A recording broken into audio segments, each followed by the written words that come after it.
Bonjour à tous, bienvenue dans ma vidéo. Je la destine particulièrement à vous, jeunes startups et auto-entrepreneurs qui désirez commercialiser vos produits via les grandes surfaces alimentaires.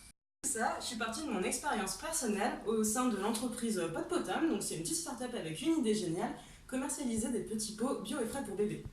Si vous désirez utiliser cette politique de distribution pour vendre vos produits aux consommateurs, il faut d'abord vendre à un acheteur. En effet, vous allez rentrer dans un univers très codé où les rapports de force ne sont pas en votre avantage. La grande distribution a bien compris que l'union fait la force et donc les centrales d'achat se sont alliées. Il faut savoir qu'en France, 4 centrales d'achat représentent à elles seules 91% des achats de biens de grande consommation. L'enjeu de ces alliances, c'est la massification. Les enseignes cherchent à dominer par leur poids pour obtenir les prix les plus bas. C'est tout simplement le principe des économies d'échelle. Et pour les contrer, les industriels se sont regroupés. En effet, actuellement, 10 grands groupes contrôlent la consommation mondiale.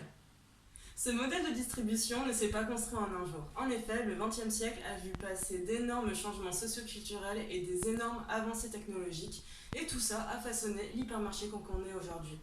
Mais il faut savoir que lorsque vous faites vos courses, vous ne voyez que la partie immergée de l'iceberg. Ce que vous ne voyez pas, c'est comment le produit part du fournisseur pour arriver dans le linéaire de votre magasin.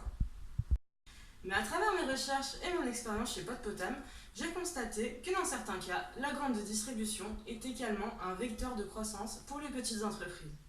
En effet, elle les aide à se lancer en leur assurant une visibilité, des volumes et également des conseils en termes de gestion. Depuis peu, un nouvel acteur a pris part dans les négociations commerciales, le consommateur. En effet, à l'heure d'aujourd'hui, il est plus informé que jamais et grâce aux réseaux sociaux, il est armé pour imposer ses choix. Nous pouvons nous demander quel est vraiment son pouvoir.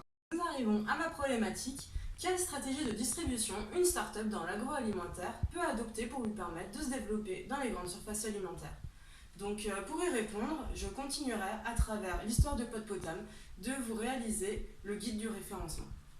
Mais il faut savoir qu'il existe autant de systèmes de référencement qu'il y a d'enseignes différentes.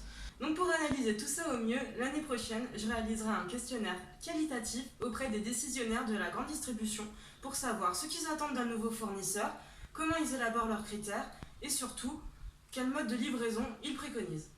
Et comme dans tous les groupes, il y a des divergences entre le siège et le terrain, je réaliserai un questionnaire quantitatif auprès des opérationnels en magasin afin de déterminer leurs attentes et surtout les problèmes qu'ils rencontrent sur le terrain afin d'y remédier au mieux. Il faut savoir que le relationnel a une forte importance dans les relations commerciales et peut permettre d'atteindre plus aisément ses objectifs, mais aussi de les surpasser. Merci beaucoup et à l'année prochaine!